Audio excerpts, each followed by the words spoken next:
सांवली पत्नी। अरे मीरा, एक तो तुम सांवली, ऊपर से यह काली साड़ी, वो अच्छी दिखेगी क्या तुम्हारे ऊपर? पहले ही तुम्हारे रंग को देखकर लोग ताना मारते रहते हैं। राजू ने मीरा को बोला। देखो ना राजू, मैं बोलती तो कहती, सास बोलती रहती है हमेशा। ऐसा लगता है जैसे कौवे को काला टीका लगा दिया हो। पति और सास का बोलना सुनकर मीरा जरा उदास हो गई। मीरा काली नहीं थी, बल्कि कृष्णवर्णीय और नाक नक्शे में अच्छी थी। पर पति और सास रंग को लेकर मीरा को हमेशा ताना मारते रहते थे। क्या करेगा वो भी, और मीरा कृष्णवर्णीय। लोगों का क्या, वो तो नाम रखने में माहिर होते ही हैं। ब्लैक एंड वाइट जोड़ी बोलते थे दोनों को। राजू का मन वैसे तो साफ था। मीरा को अगर कोई रंग को लेकर बोलता तो उसे जरा भी अच्छा नहीं लगता था, इसलिए वह भी थोड़ा बहुत बोल देता था। लेकिन जब वो बोलता था तो उसे इस बात का पछतावा भी होता था। उसकी माँ घर में हमेशा कड़वाहट रखती थी। आज भी कुछ ऐसा ही हुआ। घर में उत्सव के माहौल में सुबह जब सास ने मीरा से बात की तो वो थोड़ी घबराई हुई थी। उसका चेहरा भी शांत था। राजू वास्तव में खुद पर शर्मिंदा था। अपराधी की तरह बैठने के बजाय वह काम के लिए बाहर निकल गया। कई सारी महिलाएं काली साड़ी पहनकर सड़कों पर चल रही थीं। सभी ही गोरी थी ऐसा नहीं था, लेकिन उन पर वह काली साड़ी अच्छी लग रही थी। राजू अपने बचपन का दोस्त रवि और उसका पूरा परिवार के साथ में था। जान पहचान हुई तभी पीठ के पीछे से रवि की पत्नी आई। वो भी सांवली ही थी, काली साड़ी पहनी थी उसने। पीछे से एक आवाज़ आई, प्रतीक्षा दीदी, अच्छी दिख रही हो आप, आपकी साड़ी भी अच्छी है और आप भी। प्रतीक्षा के चेहरे पर खुशी आ गई। उससे ज़्यादा रवि खुश हो गया था।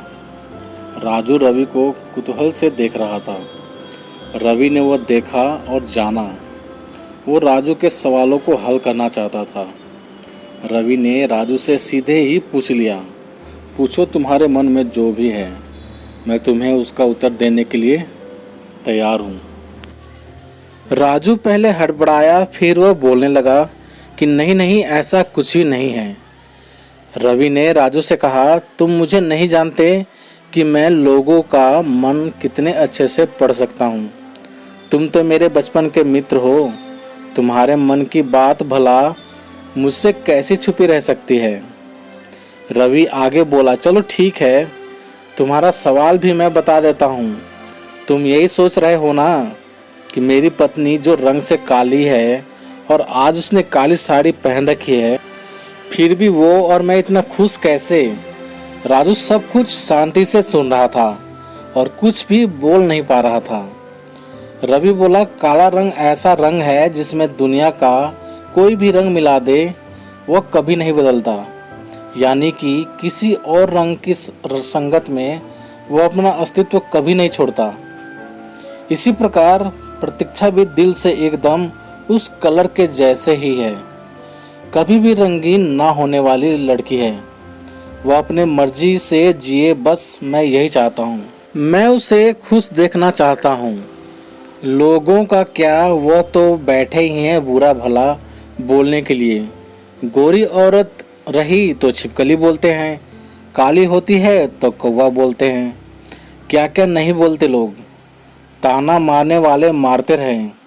हमें हमेशा खुश रहना चाहिए। वही मैं अब कर रहा हूँ। वो सुबह मुझे बोली, मैं कैसी दिख रही हूँ, अच्छी लग रही हूँ। ऐसा बोलने पर उसके चेहरे पर वह स्माइल देखकर मुझे सकारात्मक ऊर्जा मिली। घर से बाहर निकले तो सभी बोलने लगे कि अच्छी लग रही हो भाभी, लेकिन कोई ना कोई ताना मारने के लिए बोला ही होगा ना।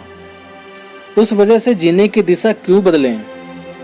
राजू को उसके घर का सुबह का माहौल याद आया।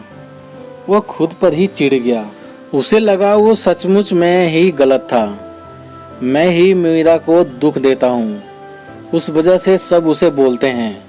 अब मुझे ही अपनी भूल सुधार कर उससे माफ़ी मांगनी होगी। अपना काम निपटा कर वह एक साड़ी की दुकान पर गया।